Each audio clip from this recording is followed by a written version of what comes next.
ये देखिए फिगर में आपको दिखाया गया है, ये काउबॉय है, वो अपने कैटल को हर्ड कर रहा है, यानी इनको चरा रहा है रेंज में, मैदान में, फील्ड में। अब क्या कर रहे हैं, this region is rich in a variety of minerals and powerful resources. ये जो इलाका है ये बहुत सारे मिनरल्स, यानी ज़मीन में बहुत सारे मिनरल्स पाए जाते हैं, एंड पावर रिसोर्सेज यानी आपके जो फ्यूल वगैरह है, लकड़ी वगैरह भी यहाँ बहुत अच्छे से मिल जाती है, जिनको जला करके हम पावर हम लोग को मिलती है, ठीक है। उस पर खाना पका सकते हैं और चीज़ें अपनी कर सकते हैं। तो इसलिए यहाँ का जो रीजन है वो रिच है बहुत ही तरीके के मिनरल्स में। मिनरल्स ज़मीन के नीचे पाए जाते हैं या रॉक्स में भी पाए जाते हैं। ये मिनरल्स बहुत ही न्यूट्रिशन देते हैं, हमको पोषण देते हैं। यहाँ तक कि आपके घर में खाए जाने वाला जो नमक है, जो साल्ट है, वो भी एक तरीके का मिनरल है जिसमें बहुत ज़्यादा न्यूट्रिएंट होता है। सही क्वांटिटी में अगर आप ले रहे हैं सॉल्ट को तो वो बहुत ही ज़्यादा आपके लिए लाभदायक होगा, बहुत ही ज़्यादा यूज़फुल होगा। तो इस तरीके के मिनरल्स जो हैं वो इस रीजन में बहुत ज़्यादा पाए जाते हैं। Heavy and consumer goods industries are set up in most towns. बहुत ही भारी और कंज्यूमर गुड्स इंडस्ट्रीज़ यानी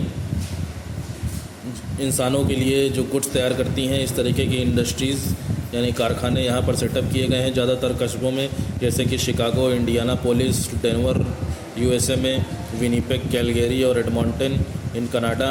ये जितने भी एरियाज़ हैं आपके, यहाँ बहुत बड़ी बड़ी इंडस्ट्रीज़ हैं, बहुत बड़ी बड़ी फैक्ट्रीज सेटअप करी गई हैं जिसमें ऐसी चीज़ें बनती हैं जो कि इंसानों के इस्तेमाल करने लायक होती हैं, जिसमें बहुत बड़ी बड़ी मशीनें बनाई जाती हैं, कार वगैरह हो गया, बाइक्स हो गया, ट्रक हो गए, ठीक है।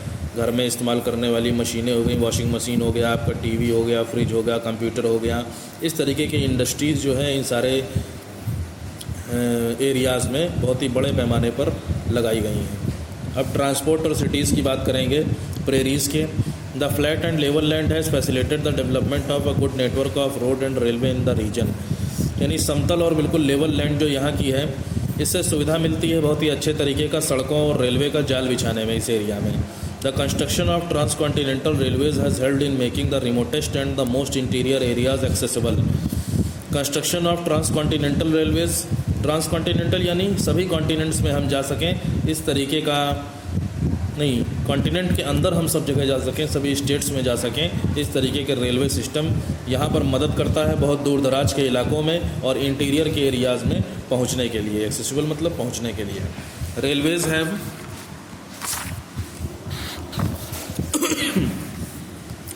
also helped in transporting the farm products to the consuming centers and the port towns. Railway की वजह से बहुत सारे फार्म प्रोडक्ट्स यानी खेती करने की वजह से जो प्रोडक्ट्स मिलते हैं उनको ट्रांसपोर्ट करने में और कंज्यूमिंग सेंटर्स और पोर्ट टाउन्स यानी बंदरगाह शहरों में या ऐसे सेंटर्स जहाँ पर इनका कंजम्पशन सबसे ज़्यादा होता है, यानी पॉपुलेशन सबसे ज़्यादा उनको एज्यूम करती है, उनको यूज़ करती है, ऐसे सेंटर्स में इस तरीके के फार्म प्रोडक्ट्स भेजे जाते हैं। The rivers and the canals are used as inland waterways. नदियों का और नहरों का इस्तेमाल इनलैंड वाटरवेज यानी एरियाज़ के अंदर में ही या देशों के अंदर ही वाटरवेज या पानी के रास्तों के रूप में इस्तेमाल किया जाता है नदियों और नहरों का। फॉर कैरिंग बल्कि गुड्स, जिसमें बहुत भारी भरकम सामान को ले जाया जाता है और लोगों को भी ले जाया जाता है। Most of the towns are connected with air service. ज़्यादातर जो कस्बे हैं वो हवाई सेवाओं से जुड़े हुए हैं। इन द प्रेरीज ग्रासलैंड्स की अगर हम बात करेंगे, most of the towns are big railway junctions. ज़्यादातर जो यहाँ के टाउन्स हैं या शहर हैं वो बहुत बड़े बड़े रेलवे जंक्शंस हैं। एग्जांपल शिकागो हो गया आपका। It is also the world's largest meat packaging centre. ये वर्ल्ड का सबसे बड़ा मीट पैकेजिंग सेंटर भी, यानी मीट यहाँ पर पैक होता है। अदर इम्पॉर्टेंट टाउन्स, दूसरे इम्पॉर्टेंट टाउन्स में मिनियापोलिस, ओमाहा, कंसास सिटी और डेनवर हैं। The important town in the Canadian prairies और एडमॉन्टन।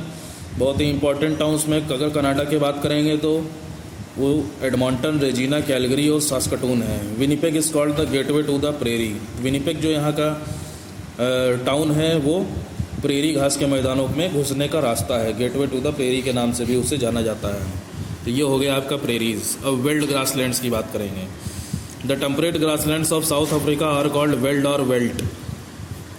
साउथ अफ्रीका के जो टेम्परेट ग्रासलैंड्स हैं उन्हें वेल्ड या वेल्ट के नाम से जाना जाता है। In Dutch the word veld means field. Dutch भाषा में, डच लैंग्वेज में वेल्ड का मतलब होता है फील्ड आपका। Location, the weld is located in the north eastern part of the प्लेटू of South Africa. Weld जो हमारे घास के मैदान हैं वो नॉर्थ ईस्टर्न हिस्से में मौजूद हैं। साउथ अफ्रीका के।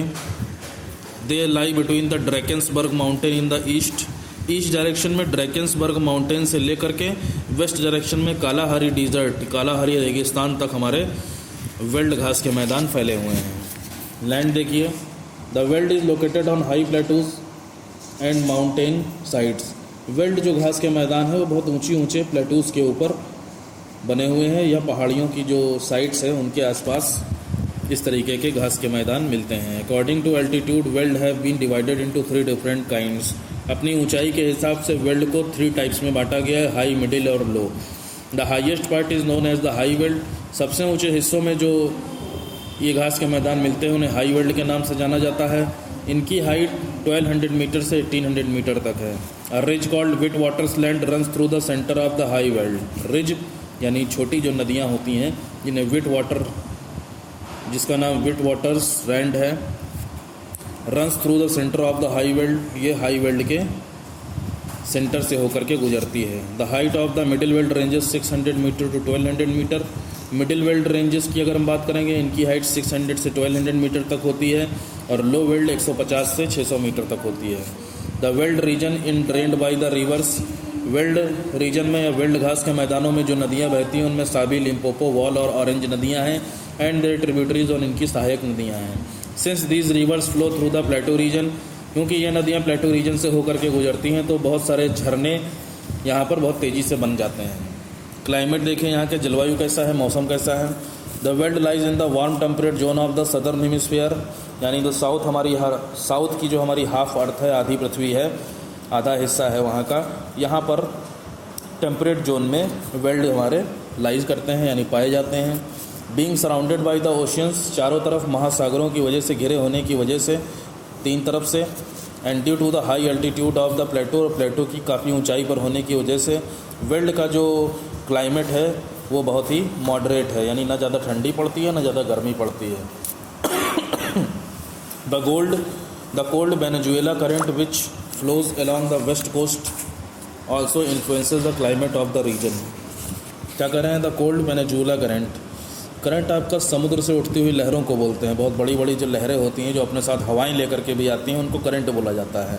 तो ठंडी वेनेजुएला जो करंट हैं, धाराएं हैं, which flows along the west coast, जो कि पश्चिमी किनारों पर हमारी रहती हैं, also influences the climate of the region, इसकी वजह से भी इस इलाके के ऊपर बहुत ज़्यादा इफेक्ट पड़ता है। समर्स आर वार्म एंड विड, गर्मियाँ बहुत ही गर्म और नमी लिए हुए होती हैं, जबकि दिन का तापमान यहाँ 22 डिग्री सेल्सियस तक पहुँच जाता है। Rainfall occurs during the summer months, गर्मियों के महीनों में यहाँ पर बारिश होती है, and it decreases towards the west, और धीरे धीरे वेस्ट डायरेक्शन में बढ़ते बढ़ते ये बारिश कम होने लगती है।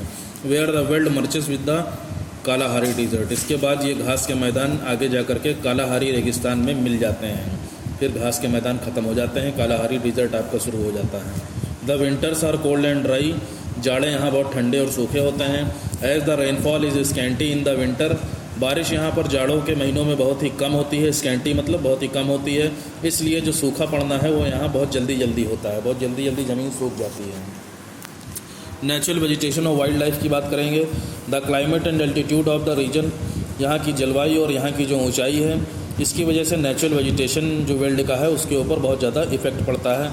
The landscape is dominated by grasses and bushes, यहाँ की ज़मीन पर बहुत घासों और झाड़ियों का वर्चस्व है। डोमिनेशन मतलब बहुत बड़े पैमाने पर घास और झाड़ियाँ मिलती हैं। स्कैटर ट्रीज, कहीं कहीं थोड़े बिखरे हुए पेड़ मिल जाते हैं। स्ट्रीम बैंक्स यानी झरनों के किनारों के ऊपर। लाल रंग की जो घास है वो मिडिल वेल्ड में उगती है। अकेशिया और मरूला जो है वो आपके हाई वेल्ड में उगती हैं इस तरीके की घास। Wild life is the weld includes, wild life जो है वेल्ड में उसमें लायंस हैं, लेपर्ड्स यानी शेर, तेंदुए, चीता, कुदूस, जिराफ और इक्सेस और स्प्रिंग बॉक्स नाम के जो जानवर हैं वो यहाँ पर पाए जाते हैं। अब लोगों की इकोनॉमिक एक्टिविटीज़ के बारे में जानेंगे और लोगों के बारे में जानेंगे। The region experiences low rainfall, इस इलाके में बहुत ही कम बारिश होती है।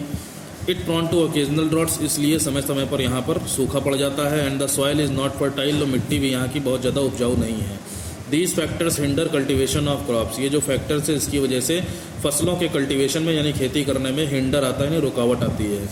Therefore agriculture is not sought after as any an occupation, इसलिए खेती को यहाँ पर एक व्यवसाय के रूप में देखा नहीं जा सकता है। The main occupation of the people of the weld is cattle rearing and mining. Weld में रहने वाले लोगों का जो मुख्य व्यवसाय है वो जानवरों का पालन पोषण करना है और माइनिंग करना है यानी खनन करना है। Some farming is done in humid areas. यहाँ पर जो खेती है वो कुछ नमी युक्त इलाकों में की जाती है, जहाँ पर फसलें जैसे कि मक्का, गेहूँ, बारले यानी बाजरा, आलू जैसे चीज़ों की खेती यहाँ पर की जाती है। The grasslands are ideal for cattle and sheep rearing. यहाँ के घास के मैदान जानवरों के लिए और भेड़ पालन के लिए बहुत ही ज़्यादा आइडियल हैं यानी आदर्श हैं। The warm and waiter eastern part is ideal for cattle rearing. यहाँ की गर्म और नमी युक्त जो ईस्टर्न पार्ट है या पूर्वी हिस्सा है वहाँ पर जानवरों का पालन पोषण किया जाता है, जबकि sheep are reared in the cooler and drier western part. भेड़ों का पालन पोषण ठंडे और सूखे पश्चिमी हिस्से में किया जाता है। Cattle is Rudyard for dairy products. पालतू जानवरों को इसलिए पालते हैं या कह लो मवेशियों को इसलिए पालते हैं जिससे कि डेयरी प्रोडक्ट्स यानी मिल्क से बनने वाले प्रोडक्ट्स मिल सकें, चमड़ा मिल सके, मांस मिल सके, जिसका इस्तेमाल घरेलू इस्तेमाल के लिए भी किया जाता है और बाहर भी उसको भेजा जाता है। Sheep rearing is practice in the high weld. भेड़ पालन का इस्तेमाल हाई वेल्ड में होता है सबसे ज़्यादा। शीप आर रियर्ड फॉर वुल। भेड़ों को इसलिए पाला जाता है जिससे कि ऊन निकाला जा सके। The merino sheep are of fine quality, जिसमें मेरिनो नाम की जो भेड़ होती हैं, जो शीप्स होती हैं, वो सबसे अच्छी किस्म की होती हैं। एंड यील्ड फाइन क्वालिटी वुल, और इनके पास से बहुत ही अच्छी किस्म के ऊन को यील्ड किया जाता है यानी प्रोड्यूस किया जाता है। Mohair is obtained from the angora goats. Mohair नाम का जो ऊन है वो अंगोरा बकरियों से मिलता है। South Africa is the largest producer of mohair in the world.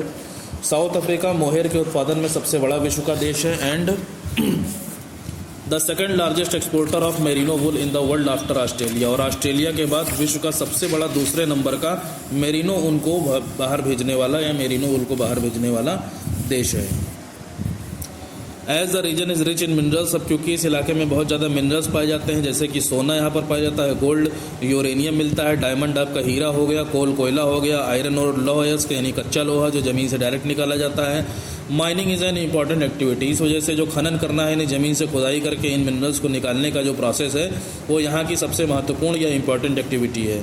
Mineral based industries यानी इन मिनरल से जो चीज़ बनती हैं, इस तरीके के जो उद्योग धंधे हैं जैसे कि लौह उद्योग, आयरन और स्टील यानी लौह और इस्पात उद्योग, मेटल प्रोडक्ट्स, मेटल से बनने वाले जो प्रोडक्ट्स हैं, मशीनरी, और रेलवे में इस्तेमाल करने वाले जो इक्विपमेंट यानी औजार हैं वो यहाँ पर बहुत ही कॉमन इंडस्ट्रीज़ हैं। The diamond mines of Kimberley are world famous. Kimberley के हीरे की जो खाने हैं या हीरे की जो माइंस हैं वो विश्व में बहुत ज़्यादा प्रसिद्ध हैं। Agro based industries in the region include dairy, food processing, woollen textiles and leather.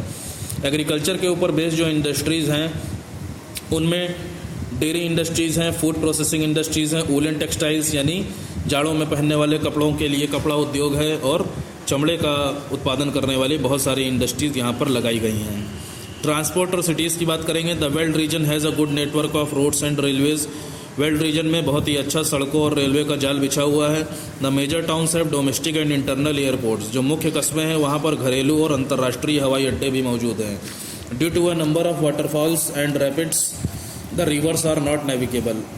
बहुत बड़ी संख्या में झरने और छोटे झरने होने की वजह से नदियों का यहाँ पर ज़्यादा नेविगेशन नहीं है, यानी नदियों का ज़्यादा ड्रेनेज सिस्टम यहाँ पर बहुत ज़्यादा एक्सपेंड नहीं है।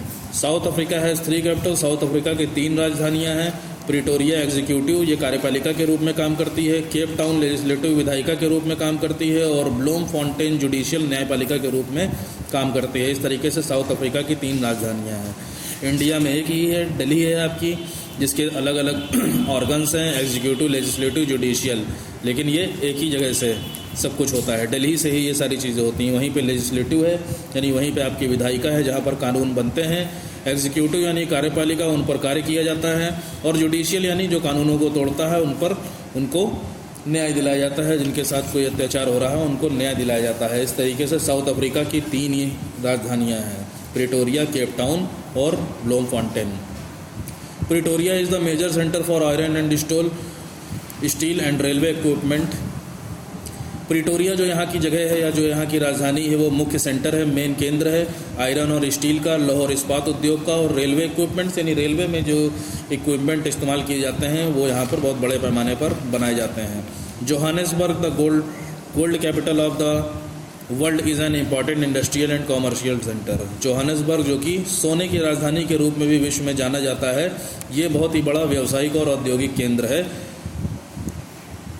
वर्ल्ड का। ये हो गया आपका chapter. Thank you very much. Next on next term. ये हो गया आपका जोहानिसबर्ग, ये आप देख रहे हैं, the gold capital of the world. इसे सोने की राजधानी भी कहा जाता है विश्व की। जोहानिसबर्ग देख रहे हैं कितना डेवलपमेंट है यहाँ पर, कितनी सारी बिल्डिंग्स बनी हुई हैं, टावर्स हैं। तो इस तरीके से ये बहुत बड़ा इंपॉर्टेंट इंडस्ट्रियल और कॉमर्शियल सेंटर है।